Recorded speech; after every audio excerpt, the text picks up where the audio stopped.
When people think of westward expansion and exploration in the United States, ideas of manifest destiny and figures like Davy Crockett and Daniel Boone often come to mind.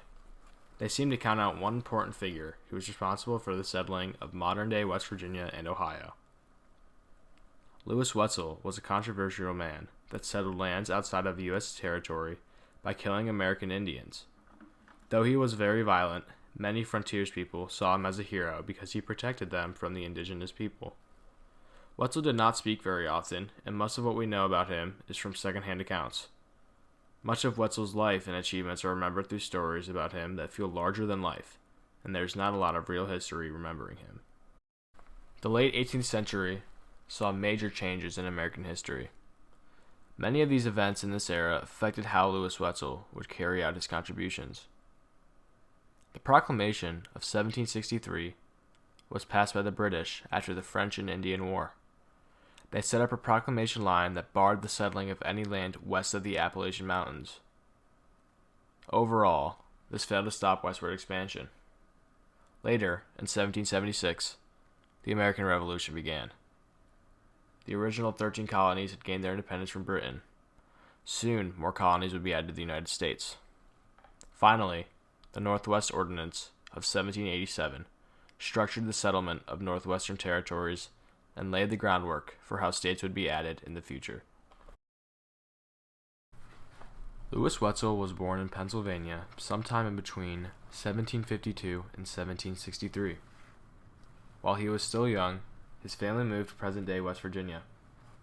This part of Virginia was quite remote, and settlers had to beware of Native Americans looking to attack.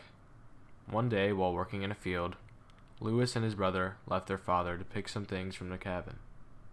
While they were doing so, a group of Indians took them hostage.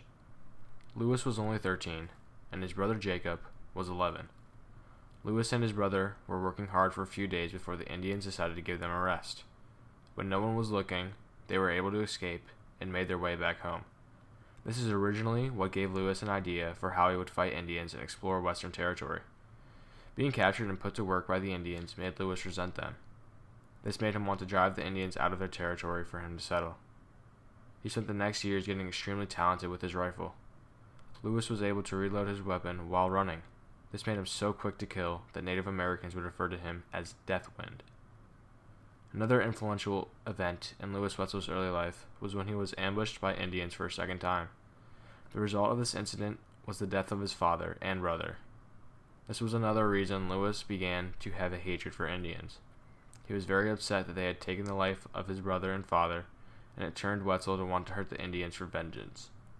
Lewis Wetzel usually went on explorations alone. During these explorations, it is thought that he killed nearly 100 American Indians. Though Wetzel often received backlash and faced charges for the killing of peaceful Indian leaders, local settlers praised him. We felt we had a pretty good understanding of the stories that were told about Lewis Wetzel and his actions in the Ohio area. However, our understanding was mainly based upon stories and second-hand accounts of his life. We felt as if Lewis Wetzel could be a fictional character in a novel. We couldn't exactly understand how this was actual history because these second-hand sources could have been embellished for the sake of the story. It became clear that we needed more primary sources. Our expectation was that these sources would make the stories of Wetzel feel more real and personal. During our research, we learned that Lewis Wetzel engraved some sort of message on a rock in Blue Rock, Ohio. This rock was only a 3-hour drive from where we live, and we hoped it would give us a local connection to his history and make the story feel more personal. We set off on our journey to Blue Rock, Ohio, excited to see what we could find on this rock. We drove on the highway for about 2 hours before coming upon many rural, steep, winding dirt roads. The location of the rock was not made very clear, so we got turned around a few times. When we arrived at the property the rock was on, we talked to one of the owners. She said it was a difficult, muddy hike down to the rock. Because of all the obstacles we faced on the path and getting to the rock, we felt as if this was a good metaphor for a search for primary sources. All right, so we're currently hiking. It's about a 2.5 hour drive to get down here, and we went through some pretty unpaved roads. A little sketchy, but we're glad we're finally here. The woman who let us down here was really nice, and we're pretty relieved to have found her. So this right here is a pink ribbon. The way it was described is these are like the trail markers almost.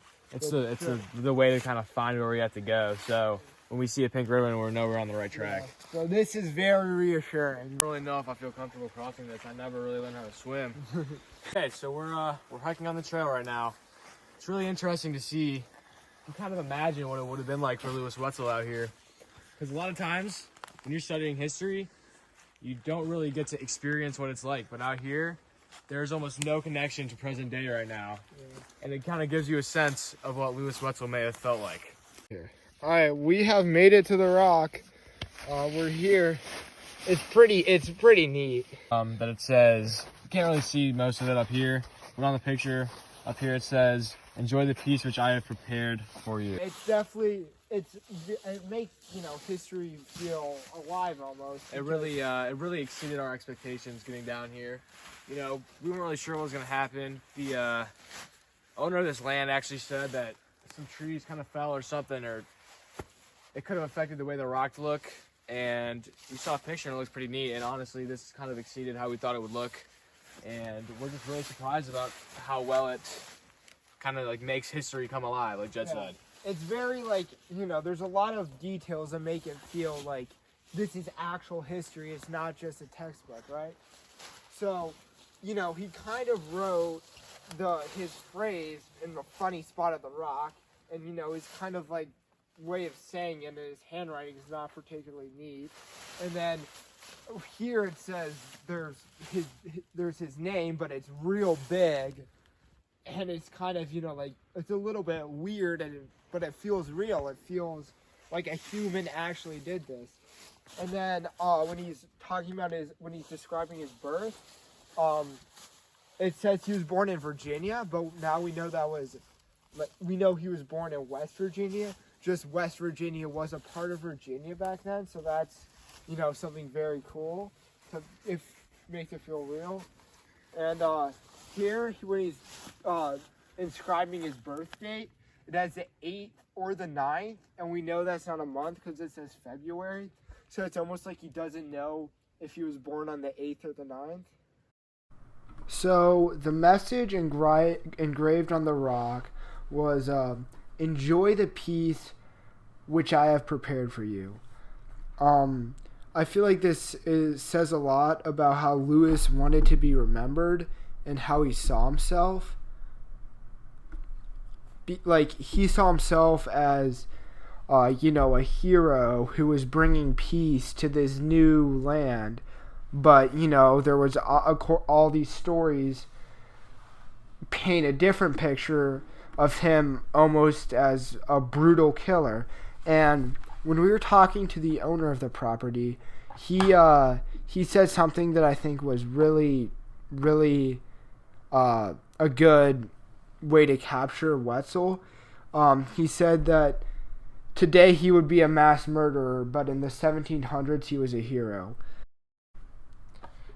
Louis Wetzel wrote on this rock to communicate to people who would inhabit this land that he cleared after.